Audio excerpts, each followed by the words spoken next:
తాకట్లో ఉన్న బంగారాన్ని విడిపించి ఆ రోజున మార్కెట్ ధర కట్టి మిగిలిన డబ్బును మీకు అందిస్తుంది కొమ్మూరి గోల్డ్.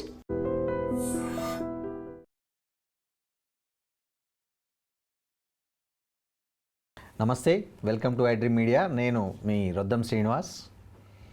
ఇటీవల ఫేమస్ అయిన వాళ్ళతో ట్రెండింగ్లో ఉన్న వాళ్ళ గురించి ఒక నెగిటివ్ కామెంటో కాంట్రవర్షియల్ కామెంటో చేయడం, పాపులర్ కావడం, న్యూస్లోకి ఎక్కడం, సోషల్ మీడియాలో దాని మీద రకరకాల చర్చలు వైరల్ కావడం అనేది ఒక పబ్లిసిటీ స్ట్రాటజీగా కనిపిస్తుంది.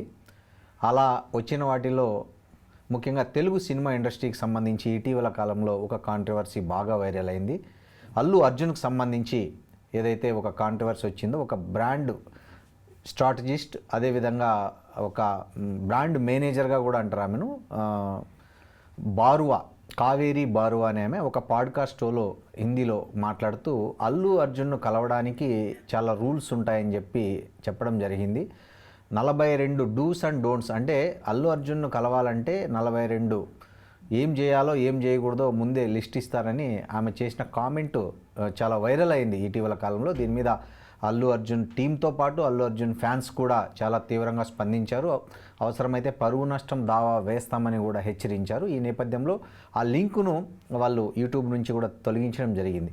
అసలు ఇట్లాంటి తెలిసి తెలియకుండా చేస్తారా, తెలిసి చేస్తారా, వైరల్ కావడానికి చేస్తారా, లేకపోతే వీటిలో నిజాలు ఉంటాయా, అసలు ఏంటి? ఒక తెలుగు సినిమానే కాదు, ఏ సినిమా రంగానికి సంబంధించి అయినా ఒక హీరోను కానీ ఒక స్టార్ను కానీ కలవడానికి ఎట్లాంటి నిబంధనలు ఉంటాయి, అసలు ఏంటి, దానికి సంబంధించి మాట్లాడదాం. సీనియర్ మోస్ట్ జర్నలిస్టు, అదేవిధంగా ప్రముఖ తెలుగు సినీ జర్నలిస్టు మన భరద్వాజ్ గారు మనతో ఉన్నారు, మాట్లాడదాం. నమస్తే భరద్వాజ్ గారు. నమస్తే అండి.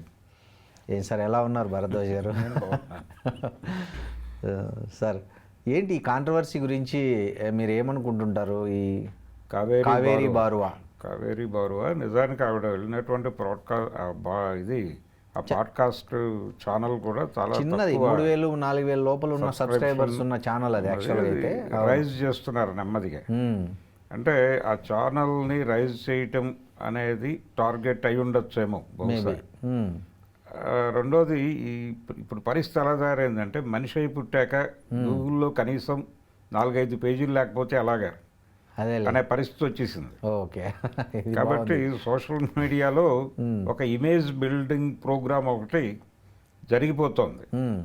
దానిలో భాగంగానే కొంచెం తను వైరల్ కావాలి. వైరల్ అనేటువంటి ఒక జాడ్యం, అవును, వైరస్ ప్రస్తుతం అదొక వైరసే.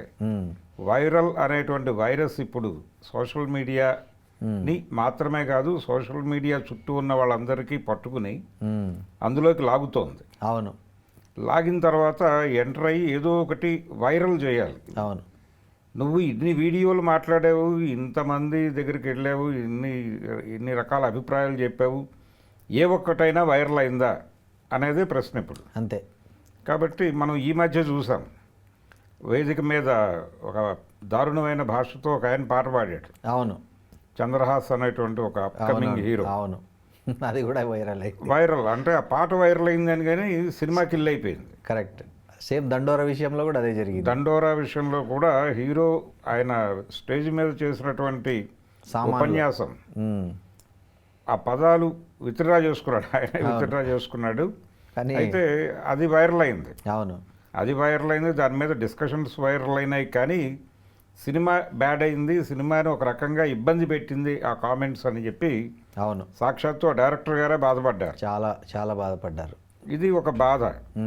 ఆ తర్వాత ఇది ఇప్పుడు ఈ కావేరీ బారువా అనేటువంటి ఈవిడ బ్రాండ్ స్ట్రాటజిస్ట్ అని చెప్తున్నారు. ఒక యాడ్ ఫిలిం టైంలో ఆయనతో తనకైన అనుభవం అని రెఫర్ చేస్తూ చెప్పింది ఆవిడ. అవును, ఆ అడ్వర్టైజ్మెంట్ ఏమిటి అనేది రెఫరెన్స్ ఇవ్వలేదు, కానీ ఒక కంపారిటివ్ స్టడీ చేసింది ఆవిడ.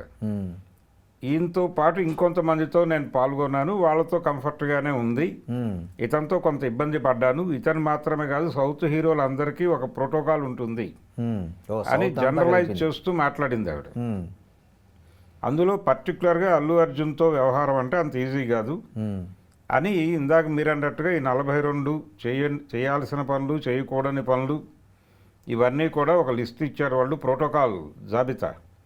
ఈ ప్రోటోకాల్ జాబితాని యాజ్ ఇట్ ఈస్గా పాటించాలి. దానిలో కొన్ని ఉదాహరణలు అంటే దానిలో ఉన్నటువంటి కొన్ని చెప్పింది ఆవిడ 3-4 చెబుతూ ఆవిడ ఏం చెప్పారంటే షేక్ హ్యాండ్ ఇవ్వకూడదు, అల్లు అర్జున్కి షేక్ హ్యాండ్ ఇవ్వకూడదు, అలాగే కళ్ళల్లో కళ్ళు పెట్టి చూస్తూ మాట్లాడకూడదు, అలాగే ఆయన సెట్లో ఉన్నంతసేపు ఫోన్ మాట్లాడకూడదు, వాడకూడదు, వీలైతే స్విచ్ ఆఫ్ చేసి ఉండాలి, అక్కడ పూర్తి అటెన్షన్తో ఉండవలేను తప్ప నో డీవియేషన్స్, వారు ఎప్పుడు పిలిచినా పలకవలేను, అంతే తప్ప వారితో పర్వాలేదులే అనుకుంటే కుదరదు, వారి పట్ల నిరంతరం అటెన్షన్తో ఉండాలి. ఇలా 100 నిబంధనలు ఉన్నాయి దానిలో. ఇవన్నీ పాటిస్తే తప్ప కుదరదు. వాళ్ళ షెల్లో వాళ్ళు ఉంటారు, ఒక ప్రత్యేకమైనటువంటి ఏరియాలో వాళ్ళు ఉంటారు. ఆ ప్రాంతానికి చుట్టుపక్కల మనం తచ్చాడుతూ ఉండాలి. వారు ఎప్పుడు పిలుస్తారో పిలిచినప్పుడు వెళ్ళి హాజరు కాకపోతే ఇబ్బంది అవుతుంది అని మనం అక్కడ కాపలా కాయాలి తప్ప వారు అందులోంచి బయటకు వచ్చి జనాలతో కలవరు. అదే మిగిలిన వాళ్ళతో మోడల్స్తోనూ వాళ్ళతోనూ యాడ్స్ తీసినప్పుడు వాళ్ళు షూట్ మొదలైనటువంటి 1 గంట 2 గంటల్లోనే అందరితోనూ ఫ్రెండ్షిప్ చేసేసుకుంటారు, ఫ్రెండ్స్ అయిపోతారు. కానీ వీళ్ళు అలా కారు. వీళ్ళు వాళ్ళ షెల్లో వాళ్ళు ఉంటారు, వాళ్ళని అడపా వెళ్ళి మనం పరామర్శించాలి తప్ప వాళ్ళు అందులో నుంచి బయటకు రారు. ఇదొక గొడవ, ఇదొక పంచాయతీ అన్నట్టుగా మాట్లాడింది ఆవిడ. దీన్ని ఈవిడ స్క్రీన్ షాట్లు తీసి రకరకాల పద్ధతుల్లో సోషల్ మీడియాలో విపరీతంగా ప్రమోట్ చేసింది. అంటే ఆవిడ కావేరీ బారువా మాట్లాడినటువంటి కంటెంట్ని వైరల్ చేయటం కోసం ఈవిడ కృషి చేసింది. ఎందుకు వైరల్ చేయాలనుకుంది? ఆవిడ ఏదో చెప్పింది, ఈ ఛానల్ని రైజ్ చేసుకోవటం కోసం దాన్ని వాడుకోవాలనుకుంది ఈవిడ.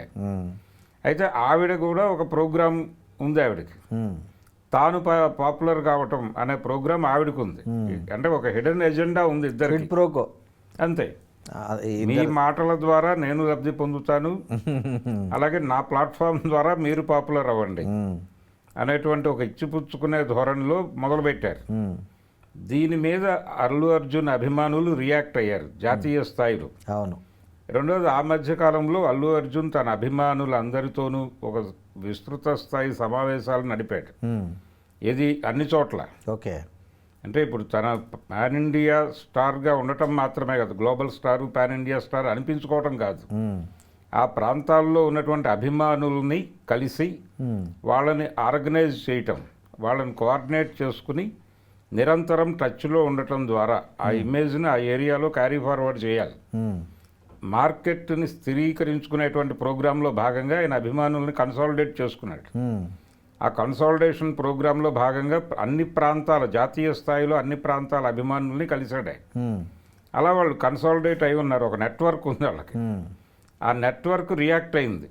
ఈ కామెంట్స్ ఎప్పుడైతే ఈ వ్యాఖ్యలు సోషల్ మీడియాలోకి వచ్చాయో ఇమ్మీడియట్గా వాళ్ళందరూ రియాక్ట్ అయ్యి దాడి చేయటం మొదలుపెట్టిన తర్వాత ఆవిడ మీద ప్రెజర్ పెరిగింది, కావేరీ బారువా మీద పెరిగి ఆవిడ అది డిలీట్ చేసేయమని రిక్వెస్ట్ చేసింది. ఫైనల్గా ఈవిడకు కూడా ఇంట్రెస్ట్ లేదు అనుకుంటూనే తీసేసింది. తీసేసిన తర్వాత ఏం చేస్తోంది ఈవిడ, ఇది వదిలిపెట్టకూడదు అని డిసైడ్ అయిపోయింది. ఈ ఇష్యూ ద్వారా మనం ఛానల్ ఏ స్థాయికి తీసుకెళ్లాలో అక్కడికి తీసుకెళ్ళిపోవాలి అని కమిట్ అయిపోయి ఈ అర్జున్ అభిమానులు తన మీద అలాగే బారువా మీద చేస్తున్నటువంటి కామెంట్స్ని పట్టుకొచ్చి వాటిని హైలైట్ చేస్తూ ఆవిడ రీల్స్ అవి పెట్టేసి తద్వారా ఛానల్ని పుష్ చేసే ప్రోగ్రాంలో ముందుకు వెళ్తుంది. వీళ్ళు కొంత అబ్యూజ్డ్ లాంగ్వేజ్ కూడా వాడారు ఆమె పట్ల. అది ఒక అడ్వాంటేజ్గా తీసేసుకుంది ఈవిడ. ఇప్పుడు మనం చెప్పాల్సింది ఏంటంటే ఇందులో గమనించాల్సిన విషయం, ఆవిడ అలా మాట్లాడటం సబబు కాదు. ఎందుకంటే రకరకాల రీజన్స్ ఉంటాయి. అవును, సెట్లో రిజర్వ్డ్గా ఉంటారు కొంతమంది అందరితోనూ కలిసిపోతారు. అవును, ఇది తెలుగు హీరోలకు సంబంధించి తెలుగు హీరోయిన్లు అనేక ఇంటర్వ్యూల్లో చెప్పారు. అవును, వాణిశ్రీ గారిని మీరు అనేక మందితో కలిసి నటించారు కదా, మీ అనుభవాలు ఏమిటి అనేది ఒక ప్రశ్న ఆవిడ ముందుకు వచ్చింది. వచ్చినప్పుడు రామారావు గారు హీరోయిన్లతో మాట్లాడరు, ఆయన ఐ కాంటాక్ట్ ఇవ్వడు, ఐ కాంటాక్ట్ అనే పదం వాడింది. అవును, ఐ కాంటాక్ట్ ఇవ్వడు ఆయన, ఇక్కడ మనం మాట్లాడుతుంటే ఆయన అక్కడ చూసి మాట్లాడతారు అని కూడా చెప్పింది. చెప్పి ఆయన సాధ్యమైనంత వరకు హీరోయిన్లని అవాయిడ్ చేస్తాడు. చేసి షార్ట్ గ్యాప్లో వెళ్ళిపోయి ఆయనకు ఒక పడక కుర్చీ ఉంటుంది, దానిలో పడుకుంటాడు, ఫేస్ మీద కర్చీఫ్ వేసుకుని అలా కళ్ళు మూసుకుని ఉంటాడు, రిలాక్స్ అవుతాడు, పిలిచినప్పుడు వచ్చి నటించి వెళ్ళిపోతాడు తప్ప ఎవరిని ఎవరితోనూ మాట్లాడు, చాలా రిజర్వ్డ్గా ఉంటాడు ఆయన, అవసరం అయితే తప్ప ఎవరితోనూ మాట్లాడు అని. ఉమ్, అది ఆయన స్టైల్ అనేది చాలామంది చెప్పారు ఆయన గురించి. ఉమ్, అలాగే అక్కినేని నాగేశ్వరరావు గారి గురించి కూడా ఆవిడ అభిప్రాయం చెప్పింది. ఉమ్, ఆయన చాలా కలుపుగోరుతనంతో ఉంటాడని, తన అంటే హీరోయిన్లని ఏంటి లావైపోతున్నావని గుద్ది మరీ మాట్లాడేవాడు ఆయన నాగేశ్వరరావు గారు. నాగేశ్వరరావు గారు. ఉమ్, కృష్ణ గారు మళ్ళీ రిజర్వ్డ్గా ఉంటాడని, ఇలా ఆవిడ ఒక్కొక్క హీరో గురించి వాళ్ళ చెప్పింది. ఎక్స్పీరియన్స్. అవును. అయితే ఇది తన పర్సనల్ ఎక్స్పీరియన్స్గానే చెప్పింది ఆవిడ. అవును. అందులో ఎవరిని తప్పుపట్టలేదు, ఆవిడ అగౌరవపరచలేదు. అవును. కానీ ఇక్కడ ఈ బారువా గారు చేసింది ఏంటంటే, ఈ కావేరీ బారువా గారు కంపారిటివ్ స్టడీ చేసింది. సౌత్ నార్త్ సౌత్ నార్త్ అని కంపారిటివ్ స్టడీ చేసి వాళ్ళందరూ చాలా బాగుంటారు, వీళ్ళు మాత్రం రిజర్వ్డ్గా ఉంటారు అన్నట్టుగా ప్రస్తావించింది. అవును.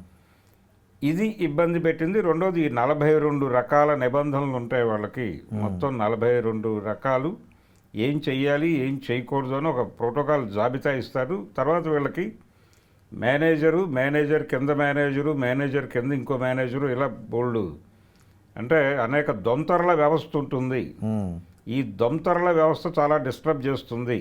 వాళ్ళతో ఎవరైనా కాంట్రాక్ట్ చేయాలంటే అంత ఈజీ వ్యవహారం కాదు.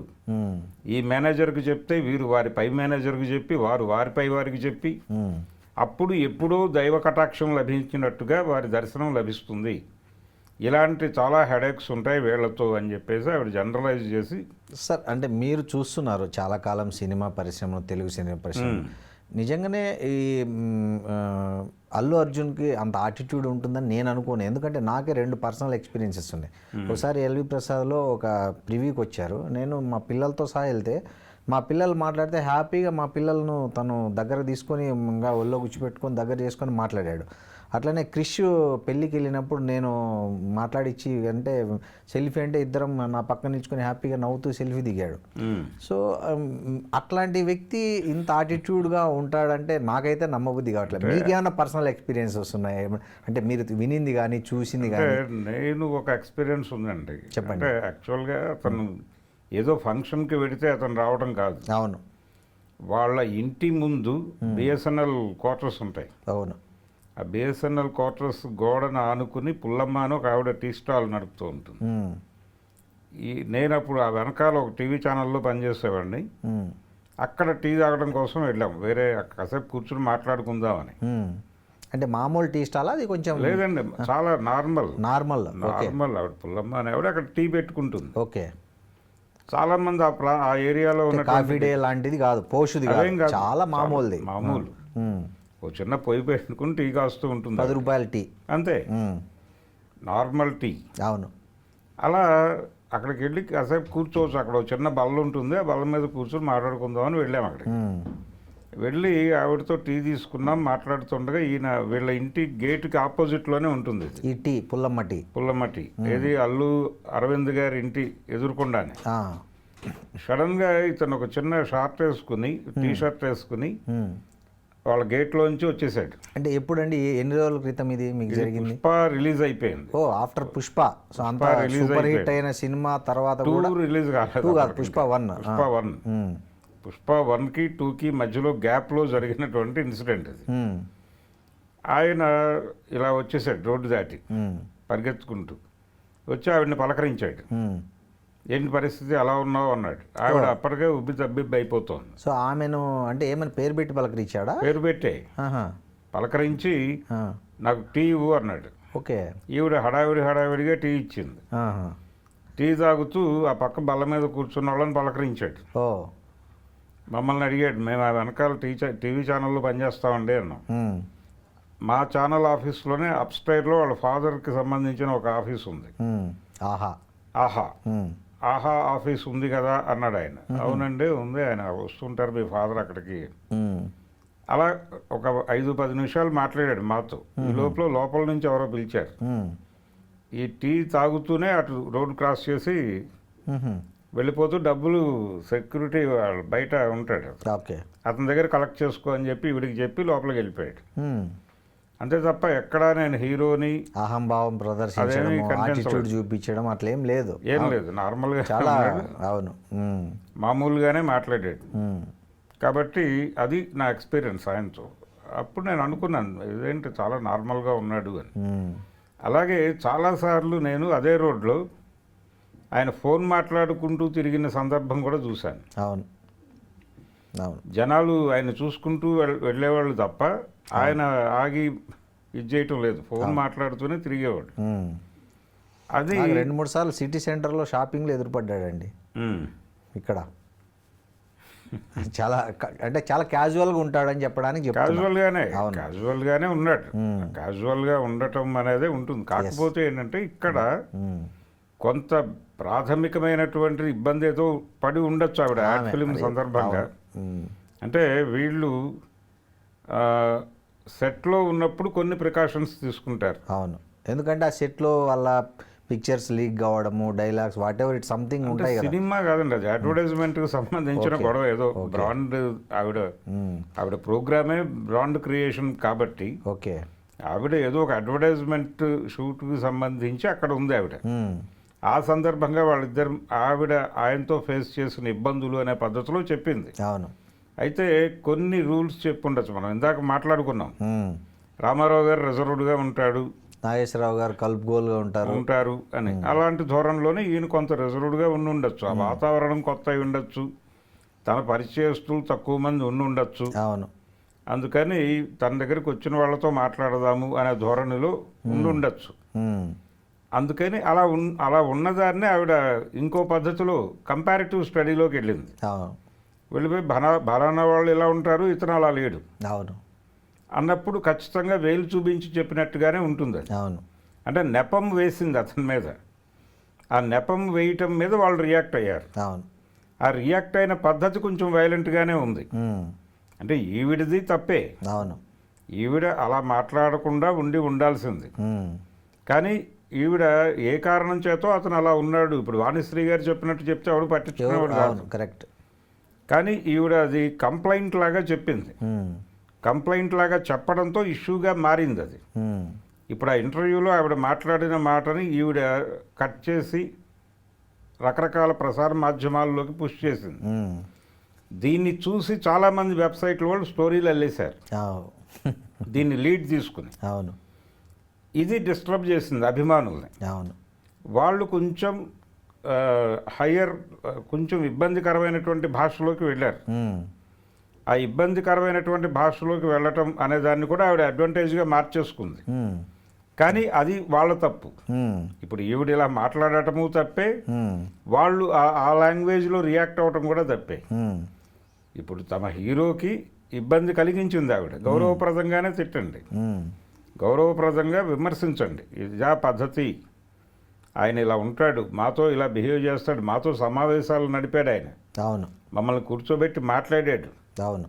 ఇవన్నీ మాట్లాడండి మీరు. ఫ్యాన్స్కి బాగా ప్రియారిటీ ఇచ్చేది అల్లు అర్జున్. బాగా అతను నా అభిమానులు కాదు, నా సైన్యం అని చెప్పుకునేవాడు, నా ఆర్మీ అనేవాడు. అవును. అలా ఆయన్ని గాయపరిస్తే, లేకపోతే ఆయన మీద ఆయన ఇమేజ్ని ఏదైనా డ్యామేజ్ చేసే ప్రయత్నం జరిగినా, ఉమ్. లేకపోతే ఆయనకు సంబంధించినటువంటి రాంగ్ ఇన్ఫర్మేషన్ ఏదైనా సర్క్యులేట్ చేసినా ఉమ్. ఆ అభిమానులు వచ్చి మందలించటం అనేది జరిగింది. ఇక్కడ కూడా ఉమ్. హైదరాబాద్లో కూడా ఛానల్ ఆఫీస్కి వెళ్ళి అటాక్ చేసినటువంటి సంఘటన ఒకటి ఉంది. అవును. అంటే అతను హాస్పిటల్లో చేరాడు అని ఒక వార్త, ఒక థంబ్నెయిల్ పెట్టారు. ఉమ్. కంటెంట్ అది కాదు. ఉమ్. ఆయనకి ఏదో షూటింగ్లో ఒక యాక్సిడెంట్ అయింది అనేది వార్త. అవును. కానీ హాస్పిటల్లో చేరాడు, షూటింగ్ అయిపోయింది, సినిమా రిలీజ్ ఉండకపోవచ్చు ఉమ్.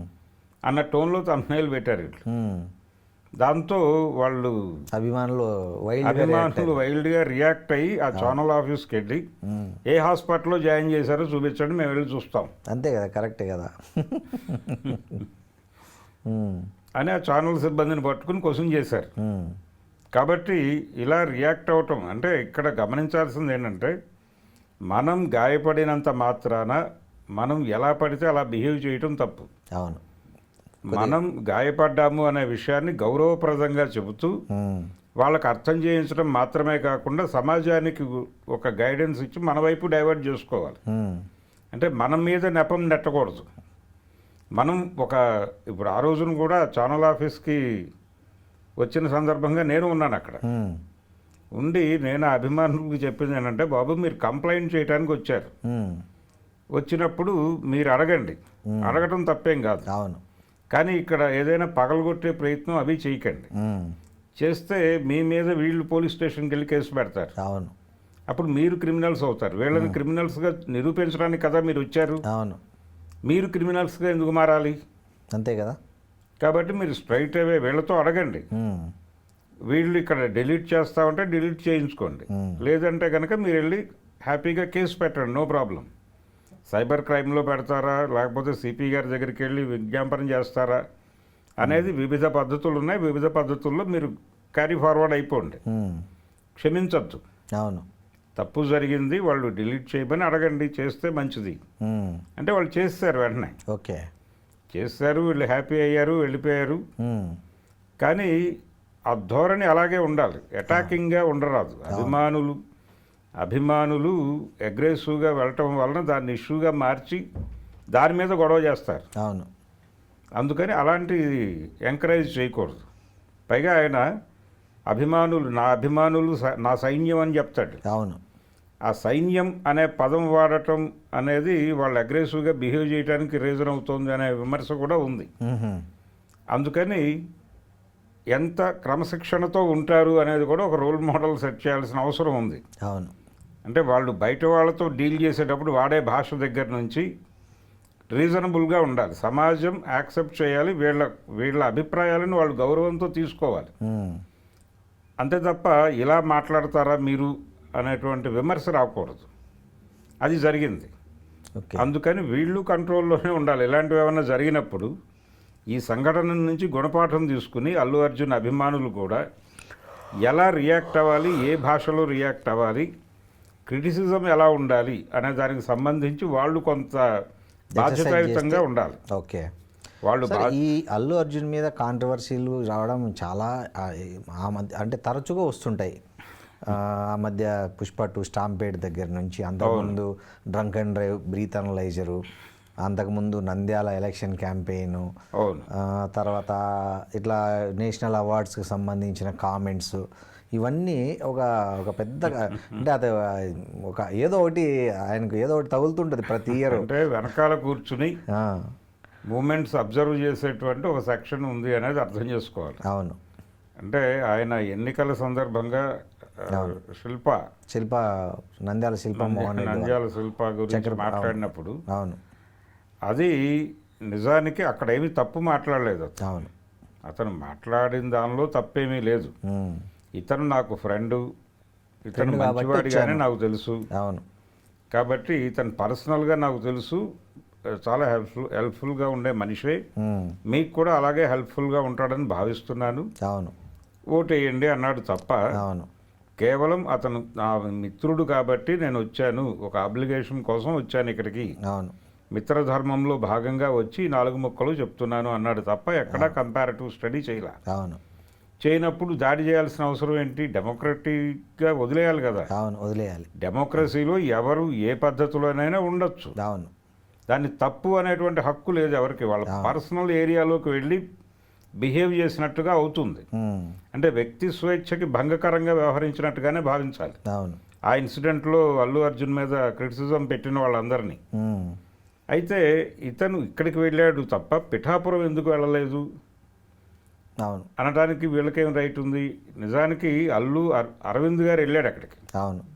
పిఠాపురం వెళ్ళాడు ఆయన. అవును. అక్కడ క్యాంపెయినింగ్, చుట్టుపక్కల గ్రామాలకు వెళ్ళటం, ఆ పని చేశాడు. ఎవరైనా పిలిస్తే వెళ్తారు కదా సార్, మామూలు. పిలవకుండా కూడా వెళ్ళొచ్చు. ఆయన వెళ్ళాడు కదా, అరవింద్ గారు వెళ్ళాడు. అవును. అర్జున్ వెళ్ళాలా. అవును. దాన్ని ఇష్యూగా మార్చేటువంటి ప్రయత్నం జరిగింది, వాంటెడ్గా జరిగింది. అవును. అప్పుడు వీళ్ళు కూడా సైలెంట్ అయిపోయారు. దాన్ని అడ్వాంటేజ్గా తీసుకుని అల్లు ఫ్యామిలీకి మెగా ఫ్యామిలీకి మధ్య గ్యాప్స్ ఉన్నాయి, అవును, అనేది విపరీతంగా సర్క్యులేషన్ అయింది. అవును. కాబట్టి నిజానికి అలాంటిది ఏమీ లేదు. ఏం లేదు, వాళ్ళ ఇప్పుడు కలిసే ఉంటారు కదా, వాళ్ళ మన ఆ మధ్య కూడా అంతా కలిసి. అల్లు అర్జున్ ఆ సంధ్యా థియేటర్ అవును ఇన్సిడెంట్ అప్పుడు కూడా నిజానికి అక్కడ తను చిన్న తప్పు చేశాడు. తప్పంటే ఆయన థియేటర్లో సినిమా చూస్తూ ఉండగా వచ్చి పోలీస్ ఆఫీసర్లు ఆయనకి చెప్పారు, అవును. అయ్యా ఇది పరిస్థితి అని చెప్పగానే అతను సినిమా వదిలిపెట్టేసి ఉమ్, ఇమీడియట్గా బాడీ దగ్గరికి వెళ్ళి ఆ బాడీని ఎలా పంపించాలి, అసలు ఇక్కడ కండిషన్ ఏంటి ఉమ్, అనేది చూసి ఆ పిల్లవాడికి సంబంధించి ఆవిడకి సంబంధించి తాను చేసినటువంటి తర్వాత చేసినటువంటి సహాయ కార్యక్రమాలు అక్కడే అనౌన్స్ చేసేసి ఉమ్, అక్కడ వాళ్ళతో పాటు రష్ అయిపోయి ఒక 2-3 అవర్స్ గడిపేసి వెళ్ళిపోయి ఉంటే అసలు కేసు అయ్యేది కాదు, అది పట్టించుకునేవాళ్ళు కాదు ఎవరు. ఉమ్, ఆయనకే సింపతి వచ్చి ఉండేది. ఓకే. కానీ తను తర్వాత మాట్లాడదాం, ముందు సినిమా నడుస్తోంది కదా, ఇది అయ్యాక మాట్లాడదామని లోపలికి వెళ్ళిపోవడంతో వివాదం పెద్దది. వివాదం అయింది అది.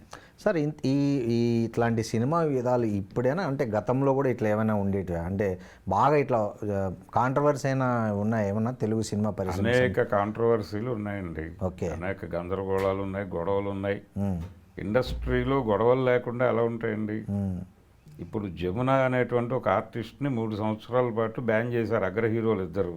ఎందుకు? ఆవిడ సెట్లో కాలు మీద కాలేసుకుని కూర్చుంటారని, ప్రొడ్యూసర్ వచ్చినా, హీరో వచ్చినా, డైరెక్టర్ వచ్చినా ఉమ్, రెస్పెక్ట్ చేయరని. తప్పేమో సార్, కాలు మీద కాలు, ఒక రీజన్, ఆమె కాలు మీద ఆమె కాలు వేసుకుంది. అదొక రీజన్గా చూపించారు. కానీ ఆ, అది యాక్చువల్ రీజన్ కాదని, ఓకే. ఒక పాటలో మూమెంట్స్కి సంబంధించి ఉమ్, హీరో గారి పద్ధతి ఆవిడకి నచ్చక విమర్శించారని అక్కడే స్పాట్లో. ఓహో. దానికి ఆయన గాయపడ్డాడని, ఉహుం, గాయపడి అంటే ఆయన ప్రొడ్యూసర్లుగా ఆయన చెప్పుకున్నాడు, అవును. నా ఫర్దర్ సినిమాల్లో జమున వద్దు అని నాగేశ్వరరావు గారు ఉమ్, చెప్పేసి అక్కడితో ఆగలేదు. ఆయన ఉమ్, వారి దగ్గరికి వెళ్ళారు, ఉమ్, అన్నగారి దగ్గరికి ఉమ్, వెళ్ళి, అన్నగారు ఇలా అని చెప్పేసి నేను నా నిర్మాతలకి నా సినిమాల్లో జమునని పెట్టొద్దు అని చెప్పాను. అంటే ఏమైనా రాంగ్ మూమెంట్స్ ఇచ్చారా ఆయన ఆమెకు? ఆ, ఉహుం, ఆవిడ ఇబ్బంది పడింది, అవును. ఉమ్, ఆ ఇబ్బందిని ప్రకటించింది. ఆ ప్రకటించడంతో ఆయన గాయపడ్డాడు. ఉమ్, గాయపడి తన నిర్మాతలకి నా తర్వాత సినిమాల్లో నో జమున అన్నాడు. ఉమ్, అని అక్కడితో వదిలిపెట్టకుండా ఆయన దగ్గరికి వెళ్ళాడు, ఉమ్, రామారావు గారు. రామారావు గారి దగ్గరికి వెళ్ళి, అన్నగారు నేను ఇలా చెప్పాను నా నిర్మాతలకి, ఎందుకు అన్నాడు ఆయన. ఉమ్, అంటే అక్కడ ఈ వెర్షన్ చెప్పాడు, ఏది ఆవిడ కాలు మీద కాలు వేసుకుని కూర్చుంటారు, ఇసలు అసలైన చెప్పలే. ప్రొడ్యూసర్ వచ్చినా, డైరెక్టర్ వచ్చినా, హీరో వచ్చినా ఎవరిని రెస్పెక్ట్ చేయరు, ఆవిడ ఉమ్, ఇండస్ట్రీకి సంబంధించిన ప్రోటోకాల్స్ ఏవి పట్టించుకోదు అని ఆవిడ ధోరణిలో ఆవిడ ఉంటుంది. కాబట్టి ఉమ్, మనం కొంచెం క్రమశిక్షణ నేర్పాల్సిన బాధ్యతల్లో ఉన్నాం కాబట్టి ఉమ్, నేను అలా చేశాను, మీరు కూడా ఇదే నిర్ణయం చెప్తే బాగుంటుంది ఓ చాలా పర్సనల్గా తీసుకున్నాడు అయితే అని చెప్పాడు అక్కడ. ఉమ్, ఆయన దగ్గర గొడవ ఏంటంటే, ఆయన మొదట వచ్చి ఎవరైతే చెప్తే అది వింటారు, రామారావు గారు. ఉమ్. ఉమ్, ఆ తర్వాత అది తప్పని ఎవరు వెళ్ళి కొట్టుకున్నా అది వినడు, ఉమ్, అది ఆయన తత్వం. ఓకే. సో ఆయన కూడా వద్దనుకున్నారా ఈమె? ఆయన కూడా వారి నిర్మాతలకు చెప్పేశాడు. మళ్ళీ ఇది ఎట్లా క్లోజ్ అయిందండి? అంటే ఆయన చైన్ పెద్దది. ఉమ్, ఎందుకు నాగేశ్వరరావు గారు వెళ్ళి అక్కడ చెప్పాడంటే, ఉమ్, ఈయన సంవత్సరానికి 4 రిలీజులు ఉంటే ఆయన 8-9 రిలీజులు ఉండేవి. అవును. అందుకని అక్కడ చెప్తే సీరియస్గా అటాక్ అవుతుంది అనేసి వెళ్ళి అక్కడ చెప్పాడు. ఎలా సద్దుమణిగింది ఈ గొడవ? ఇది గుండమ్మ కథ టైంలో సద్దుమణిగింది. ఓ, గుండమ్మ కథకి ఉమ్, విజయ వాళ్ళు డిసైడ్ చేసుకున్నారు. స్క్రిప్ట్ రాసుకుంటున్నప్పుడే ఉమ్, జమున నాగేశ్వరరావు ఒక పేరని, సావిత్రి రామారావు ఒక పేరని వాళ్ళు రాసేసుకున్నారు. ఉమ్, ఈ మేరకు రాసేసుకున్నాం, మీరే చేయాల్సి ఉంటుందని పిలిచి చెప్పారు వాళ్ళు. ఉమ్, చెప్పిన తర్వాత రామారావు గారు చెప్పాడు, అది జమునతో యాక్ట్ చేయట్లేదు కదా, ఉమ్, ఎందుకు చేయట్లేదు అంటే, ఇలా నాగేశ్వరరావు వచ్చి నా దగ్గర ఇలా చెప్పాడు, ఉమ్, నేను కూడా నా ప్రొడ్యూసర్లకు చెప్పేశాను. ఉమ్, అసలు మీరెవరు డిసైడ్ చేయడానికి ఒక హీరోయిన్ గురించి, అంతే కదా. ఉమ్, అంటే ఆ స్థాయికి వచ్చేసారా మీరు ఉమ్, అని విజయ వాళ్ళు విజయవాడలో పంచాయతీ పెట్టి ఆవిడ ఫాదర్ని వాళ్ళని ఉమ్, అందరినీ పిలిచి కూర్చోబెట్టి కేవీ రెడ్డి గారు, చక్రపాణి గారు సెటిల్మెంట్ చేసి, ఉమ్, ఇవన్నీ సంబంధం లేదు, మీరు సినిమాలో యాక్ట్ చేస్తున్నారు కలిసి ఉమ్, అంటే, రామారావు గారు అయితే జమునతో యాక్ట్ చేయొచ్చా అన్నాడట అక్కడ. అదేంటి అసలు నటించను అనటమే తప్పు అని కదా మేము చెప్తోంది అని. ఉమ్, అప్పుడు ఆయన గులేబకా వాళ్ళ కథ స్క్రిప్ట్ వర్క్ జరుగుతోంది వాళ్ళ బ్యానర్లో, ఎన్ఏటీలో. ఉమ్, అయితే గులేబకా వాళ్ళ కథలో నేను జముననే అనుకున్నాను, కానీ ఈ నిబంధన ఉంది కదా అని వద్దనుకున్నాను ఉహుం, అని ఆయన అడ్వాన్స్ ఇచ్చేసాడు వెంటనే. ఓకే. ఇచ్చేసి ఆ సినిమాలో కమిట్మెంట్ తీసుకున్నాడు. ఉమ్, తీసుకున్న తర్వాత దీనికంటే అదే ముందు రిలీజ్ అయింది. గులేబకావళి కథ. అదే ముందు రిలీజ్ అయింది. కారణం ఏంటంటే ఇక్కడ డిలే అయింది. ఇది మల్టీ స్టారర్ అవటము, వీళ్ళ డేట్స్ అవి క్లాష్ అయ్యి ఇది డిలే అయింది. అది సోలో హీరో సినిమా కాబట్టి అది తొందరగా రిలీజ్ చేశాడు ఆయన. అది పెద్ద హిట్. అలాంటి సంఘటనలు జరిగినాయి ఇండస్ట్రీలో. ఓకే. అంటే హీరోలకి మధ్య గ్యాప్స్, కృష్ణ గారికి రామారావు గారికి మధ్య గ్యాప్ నడిచింది కొంతకాలం. అంటే ఆయన రాజకీయాల్లో, అంటే సినిమా ఇండస్ట్రీలో ఉండగా కూడా ఘర్షణ ఉంది. ఆయన రాజకీయాల్లోకి వెళ్ళిపోయాక ఆయన మీద సినిమాలు తీశాడు కదా ఈయన. అవును. అంటే ఎందుకు వచ్చిందండి బేసిక్గా కృష్ణ గారికి రామారావు గారికి? ఆయన రామారావు గారికి వ్యతిరేకం కాదు, రామారావు గారి అభిమానే కృష్ణ. అవును. రామారావు ఫ్యాన్గానే వచ్చాడు ఆయన ఇండస్ట్రీకి. ఆయనతో సినిమా తీయాలనే కోరికతో కదా దేవుడు చేసిన మనుషులు సినిమా తీసింది. అవును. తనకి ఏ ప్రాబ్లం వచ్చినా రామారావు గారి దగ్గరికి వెళ్ళి సలహా అడగటం ఆయనకు అలవాటు. ఇదే ధోరణిలో ఆయన 12 కాపురం సినిమా అప్పుడు ఆయన భాగస్వామిగా చేరమని అడిగాడు ప్రభాకర్ రెడ్డి గారు. ఓకే.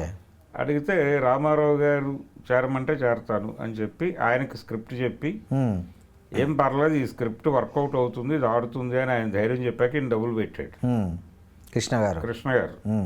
ఆయన ఆ శతదినోత్సవ వేడుకకి ఆయన్నే చీఫ్ గెస్ట్గా పిలిచి రామారావు గారిని ఆ వేదిక మీద ఆయన డేట్స్ ఇస్తే మా బ్యానర్లో సినిమా తీస్తాను అని చెప్పి దేవుడు చేసిన మనుషులకి కమిట్మెంట్ అక్కడ తీసుకున్నారు. ఓకే. ఇలాంటి ఒక ధోరణి ఉంటూ ఉండగానే ఆయనకి ఇష్టం లేని కథ అల్లూరి సీతారామరాజు తీయద్దు అన్నాడు ఆయన. రామారావు అంటే మీరు తీస్తే మేము తీయమన్నాడు ఆయన. నేను తీయను, మీరు తీయద్దు అన్నాడు. ఎందుకు వద్దని ఉండొచ్చు అప్పుడు రామారావు గారు? అంటే మహారథి గారు ఏం రాస్తాడో ఆయనకు తెలుసు ముందే. ఎందుకంటే బందిపోటు సినిమా తర్వాత మహారథి తన బుర్రలో ఉన్నటువంటి సీతారామరాజు కథను ఆయనకు చెప్పాడు రామారావు గారు. ఆయన నిజానికి పాండురంగ మహత్యం ప్లేస్లో సీతారామరాజు తీసి ఉండాలి. ఆయన మేకప్ అయిపోయింది, పాటలు రికార్డింగ్ అయిపోయింది, హోల్డ్ చేశాడు ఆయన. ఓకే. అంటే ఆయన గొడవ ఏంటంటే సీతారామరాజు గారు ఆయన సెకండ్ హాఫ్ డ్రై అవుతుంది అనేది ఒక ఫీలింగ్ ఉంది. దాన్ని ఎలా జస్టిఫై చేయాలి అన్న దగ్గర ఆయన సందేహాలు ఆయనకున్నాయి. అంటే నిర్బంధం తీవ్రమైంది. ఆయన 2 బ్రిటిష్ ఆఫీసర్లను చంపాడు. అప్పటిదాకా ఉన్న నిర్బంధం వేరు, వాళ్ళని చంపిన తర్వాత వచ్చిన నిర్బంధం వేరు. ఆ నిర్బంధం తట్టుకోలేక జనాలు ఆయన్ని వెళ్ళిపోమన్నారు అక్కడి నుంచి. ఆయన సరెండర్ అయిపోదాం అనుకున్నాడు. ఆయన సరెండర్ అయిపోదాం అనుకున్నప్పుడు ఆయన ఒక ఫ్రెండ్ ఇంట్లో ఉండగా నిరాయుధాన్ని పట్టుకొచ్చి కాల్చి చంపాడు మేజర్ గూడాలు. దీన్ని ఎలా తెర మీద జస్టిఫై చేయాలి అనేది ఆయన బుర్రలో ఒక ప్రశ్న ఉంది. రామారావు గారికి రూదర్ఫర్డ్ అనేవాడిని అసలు సీతారామరాజు ఎప్పుడు కలిసినట్టుగా చరిత్ర లేదు. కానీ ఈయన 3-4 ఇంటరాక్షన్స్ పెట్టేసి బీభత్సమైన డైలాగులు రాసేసి చేశాడు. ఇది వక్రీకరించడం అవుతుందేమో అనే ఒక సందేహం ఉంది ఆయనకి చరిత్రను. అదే యాజ్ ఇట్ ఈజ్గా కృష్ణకి చెప్పుంటాడు అనేది ఆయనకు తెలుసు. ఓహో. మహారాజు గారి ప్రేరణతోనే ఈ సినిమా తెరకెక్కుతోందని తెలిసి కృష్ణని పిలిచాడు ఆయన. పిలిచి వద్దు చేయకండి అది అన్నాడు. అంటే లేదు, మీరు కనుక మొదలు పెడితే మేము ఆపేస్తాం అన్నాడు ఆయన హంబుల్గానే. నేను చేయను, మీరు చేయొద్దు అన్నాడు. అది ఇబ్బంది అయింది. తను మొదలుపెట్టాడు, ఈయన మాట్లాడటం మానేశాడు. ఆ తర్వాత ఎప్పుడు ఇంకెవరో నిర్మాత వచ్చి మీరు చేస్తే తీస్తాము అన్నప్పుడు ఆ సినిమా చూశాడు ఆయన. కృష్ణని పిలిచి నీ సినిమా చూడాలనుకుంటున్నాను అంటే ఆయన స్క్రీనింగ్ ఏర్పాటు చేశాడు. తను పక్కన కూర్చుని సినిమా చూపించాడు. చూసి ఇంతకంటే చేయగలిగింది ఏం లేదు, ఆ సినిమా చేయొద్దు అని చెప్పి ఆ ప్రొడ్యూసర్ని పంపించేశాడు ఆయన. ఓకే. అది ఉండేది. అలాగే కురుక్షేత్రం సినిమా కూడా చెయ్యొద్దు అని చెప్పాడు ఆయన. చెయ్యొద్దు అని చెప్తే అప్పటికే మేము 10 లక్షలు ఖర్చు పెట్టేసి ఉన్నాం కాబట్టి ఇప్పుడు ఆగటం కుదరదు అని తీశారు. దాని తాలూకా ఫలితం కూడా అనుభవించాడు ఆయన. అంటే దానవేరు సూరకర్ణ తీస్తున్నాడు అయినప్పుడు. అవును. ఒకే టైం రిలీజ్ అయితే ఇబ్బంది పడతావు అనేది, అది నిజంగానే ఇబ్బంది పడ్డాడు ఆయన. అవును. ఆ సినిమా పెద్ద హిట్ అయ్యి ఈ సినిమా దెబ్బతిని ఆర్థికంగా నష్టాలు మిగిల్చి, ఇదేమో హైయెస్ట్ బడ్జెట్, చాలా ఎక్కువ బడ్జెట్ పెట్టారు కురుక్షేత్రానికి. ఆయన తక్కువ డబ్బుల్లో సినిమా తీశాడు. అదేమో రిలీజ్ అయినప్పుడు ₹1 కోటి, సెకండ్ రిలీజ్లో ₹1 కోటి కలెక్ట్ చేసింది అది ఆ కాలానికి. ఆ కాలంలో 77లో. ఈ సినిమా దెబ్బతింది. కాబట్టి ఆయన రామారావు గారితో ఆయన కూడా ఈయన్ని తమ్ముడులానే చూసేవాడు. అవును. అడపా తన మాట వినని తమ్ముడుగానే చూసేవాడు కృష్ణ. అదేలే. ఇది ఆయన రాజకీయాల్లోకి వెళ్ళినప్పుడు ఇన్ని కాంగ్రెస్ వాళ్ళు పట్టుకొని ఎన్టీఆర్కి వ్యతిరేకంగా సినిమాలు తీయించినప్పుడు కూడా మెడ్రాస్లో జరిగిన ఒక పెళ్లికి, ఒక సినిమా ప్రముఖుడి ఇంట్లో జరిగిన వివాహానికి ఆయన హాజరయ్యాడు, వీళ్ళు వెళ్ళారు. ఆ పెళ్లిలో ఈయన కంట పడకుండా వెళ్ళిపోదామని వాళ్ళు ట్రై చేసినప్పటికీ ఈయన చూసి పిలిచాడు వాళ్ళని, కృష్ణ గారిని. కృష్ణ విజయ నిర్మల్ని పిలిచి, నా మీద సినిమాలు తీస్తున్నారు, బాగానే ఉంది, డబ్బులు వస్తున్నాయా, నష్టపోతున్నారా అని అడిగారు. బా. నష్టపోతే వద్దు, డబ్బులు వస్తే చేసుకోండి బా అని చెప్పి, ఎంత మెచ్యూర్డ్గా చెప్పారు అని చెప్పి, ఏమమ్మా అయిపోయినాయా ఇంకా ఉన్నాయా అని అడిగారట విజయ నిర్మల్ గారు. ఆవిడ చెప్పిన ఇంటర్వ్యూ ఉంది, అది యూట్యూబ్లో. డబ్బులు ఉన్నాయా ఇంకా అయిపోయినాయా ఇంకా ఉన్నాయా అంటే, లేవండి ఇంకొక సబ్జెక్ట్ ఉన్నట్టుంది అందుట. అదే చెప్తున్నాను, డబ్బులు వస్తే చేయండి, లేకపోతే అనవసరంగా రిస్క్ పడద్దు అని పంపించండి. అంత హెల్తీ కాంపిటీషన్ అలాగే ఉండేది రిలేషన్. అవును. కాబట్టి అలాంటి ఘర్షణలు కలిసిపోవటం, నాగేశ్వరరావు గారితో కూడా ఘర్షణ ఉండేది ఆయనకి. ఆయన హైదరాబాద్ షిఫ్ట్ అవటం అదేదో ఒంటెత్తు పోకాడుగా నడిచింది. ఒక హీరో షిఫ్ట్ అయితే ఇండస్ట్రీ మారిపోతుందా అన్న ధోరణిలో ఆయన వ్యతిరేకించడం మాత్రమే కాదు, ఆంధ్రపత్రికలో 3-4 వ్యాసాలు రాశాడు రామారావు గారు. ఓకే. ఆయన ఓపెన్గానే ఉండేవాడు అసలు. అలా ఎవరి ధోరణి వాళ్ళదే. ప్రతి ఆర్టిస్ట్కి ఒక స్టైల్ ఉంటుంది. అవును. ఓ పర్సనల్ వాళ్ళు ఎలా ఉండాలన్నది వాళ్ళు ఒక డిజైన్ చేసుకుంటారు. అలా అల్లు అర్జున్ తన సెట్ మీద ఎలా ఉండాలి అనేది తనకు ఒక డిజైనింగ్ ఉంటుంది. ఆ డిజైన్ తప్పు అంటే తప్పు. అవును. వాళ్ళు చెప్పే చేస్తున్నారు. ఇప్పుడు ఆవిడ చెప్పిన ప్రకారమే అవును, ఆయనతో ఇలా ఉండవలేను అని చెప్పడం తప్పేం కాదు కదా. తప్పేం కాదు. వెళ్ళండి. అందులో అంటే ఈ షేక్ హ్యాండ్ ఇవ్వద్దు అనేది ఒకటి ఉంది. కరోనా తర్వాత అది కొంచెం బాగా కాన్షియస్ అయ్యారు. అది కాన్షియస్ అనుకోండి. అయినప్పటికీ అంటే ప్రతి వాళ్ళకి అలా ఇచ్చుకుంటూ పోతే టైం తినేస్తుంది. అక్కడ ఇన్ టైంలో పూర్తి చేసుకుని అతనికి ఇంకేదో కమిట్మెంట్ షెడ్యూల్ ఉంటుంది. అవును. అందుకని ఆ రోజు కంప్లీట్ కావాలంటే కొన్ని పద్ధతులు పాటించి తీరక తప్పని పరిస్థితి ఉంటుంది. అవును. అందుకని ఆ నిబంధనలు రాసుకుని ఉండొచ్చు. దాన్ని మీరు పబ్లిక్ డొమైన్లో పెట్టి విమర్శించే రైట్ ఎక్కడది సార్? నిజంగా అంటే అల్లు అర్జున్ కాకుండా తెలుగు సినిమా పరిశ్రమలో సౌత్ ఇండియా నిజంగా ఎవరికైనా అట్లా ప్రోటోకాల్స్ ఉంటాయా కలవడానికి? ప్రోటోకాల్స్ అంటే ఇప్పుడు చాలామందికి జనరల్గా అభిమానులు వస్తే వెళ్ళి కలుస్తారు. అవును, కలుస్తారు, మాట్లాడతారు. చిరంజీవి గారు ఆయనకు కూడా ప్రోటోకాల్ ఉంటుందని చెప్తారు, కానీ చాలా సందర్భాల్లో ఆయన పిలిచి మాట్లాడతాడు. అవును. ఆయన్ని చూడకుండానో ఆయన వస్తున్నాడని తెలియకో ఆ ప్రాంతంలో ఉన్న వాళ్ళని ఆయన గమనిస్తే అవును పేరు పెట్టి పిలిచి ఏమిటి పరిస్థితి, అలా ఉన్నావు అని పలకరించిన సందర్భాలు నాకు తెలుసు. అవునవునవును. ఆ మధ్య కూడా మొన్న ఎవరు ఆయనలాగా డ్యాన్సులు చేస్తున్న యూట్యూబ్లో గతను అన్నపూర్ణ ఎక్కడో స్టూడియోకి వస్తే దగ్గరకు పిలిపించుకొని అడిగి మరీ ఆ డ్యాన్స్ వేయించుకున్నారంట. ఆయన వేయించుకొని ఆయనతో మళ్ళీ ఫోటో దిగి అని ఆయనే చేసి ఫోటో దిగారంట. అవును, చిరంజీవి గారు. అంతే. అవును, అంతా ధోరణి ఉంటుంది. అయితే సెట్లో ఉన్నప్పుడు ఆ హడావిడిలో ఉన్నప్పుడు కొన్ని పద్ధతులు ఉంటాయి. వాటిని ఎవరైనా బ్రేక్ చేస్తే కొంత వైలెంట్గా రియాక్ట్ అవుతారు కూడా. అవును. అది పనికి సంబంధించిన గొడవ. అవును, అది వ్యక్తిత్వానికి సంబంధించింది కాదు. వ్యక్తిత్వానికి ఆపాదించడం తప్పు. అవును. ఆపాదించి మాట్లాడింది ఆవిడ. అంటే పైగా అల్లు అర్జున్కి ఒక్కడికే రెస్ట్రిక్ట్ చేయలేదు దాన్ని. అవును, సౌత్ హీరోలందరికీ సౌత్ నార్త్ తెచ్చింది ఆమె, స్ప్లిట్ తీసుకొచ్చింది. అవును, అది తప్పు. అవును. అందుకని ఆవిడ అలా మాట్లాడటం అన్ని విధాలా తప్పే. అవును. కావేరీ బారువా అనేటువంటి ఆవిడ అలా మాట్లాడటం నిస్సందేహంగా తప్పే. అంటే ఆవిడ సౌత్ ఇండియాని బ్రాండ్ చేసేటువంటి ప్రయత్నం చేయడం తప్పు. అవును. అది ఆ తప్పుని మీద క్రిటిసిజం పెట్టేటప్పుడు గౌరవప్రదంగానే పెట్టాలి. అవును, పార్లమెంటరీ లాంగ్వేజ్. అంతే. అంటే ఇప్పుడు ఆ పార్లమెంటరీ అని వాడటం కూడా ఇబ్బందికరంగా తయారైంది. పార్లమెంట్లోనే అన్పార్లమెంటరీ వర్డ్స్ వస్తున్నాయి కాబట్టి కరెక్ట్. పార్లమెంటరీ లాంగ్వేజ్ అనేది వాడద్దు ఇప్పుడు, సెట్ కాదు ఇప్పుడు. కరెక్ట్. వారు బూతులు మాట్లాడకుండా ఉంటే బాగుండేది అంతే అని మాత్రమే అభిమానులకు చెప్పగలం. అంతే. వాళ్ళ ఆగ్రహం సత్యమే. అవును, వాళ్ళ ఆగ్రహం ధర్మమే. ఓకే. కానీ దాన్ని వ్యక్తం చేసినటువంటి పద్ధతి అలా అంత వైలెంట్గా ఉండక్కర్లేదు. ఓకే, సీన్ మీ వైపే ఉంది, కరెక్ట్, మీ వైపే నిలబెట్టుకోవాలి. అవును అంతే తప్ప మీకు వ్యతిరేకంగా మాట్లాడే పరిస్థితి తెచ్చుకోకూడదు. అవును మీ బిహేవియర్ ద్వారా, మీ లాంగ్వేజ్ ద్వారా అవును అది అభిమానుల్ని కొంచెం గైడ్ చేసుకోవాలి. అయితే ఆయన కాంక్రీట్గా కొంచెం కన్స్ట్రక్టివ్గా వెళ్తున్నాడు. అవును తన కెరియరు, తన మార్కెట్, వీటన్నిటిని కూడా చాలా పద్ధతిగా డిజైన్ చేసుకుంటూ వెళుతున్నాడు. కాబట్టే ఈ సలహా ఆయనకి ఇంకా మంచి ఉపయోగపడుతుంది, ఫ్యాన్స్కి కూడా ఈ తరహా ఉపయోగపడుతుంది. అవును. మిగిలిన వాళ్ళు కొంచెం బోల్డ్గానే ఉన్నారు, ఇంత కన్స్ట్రక్టివ్గా లేరు. లేరు అవును. కాబట్టి అర్జున్ కొంచెం ఈ కేర్ కూడా తీసుకుంటే బాగుంటుంది. Thank you sir, thank you very much. Thank you అండి.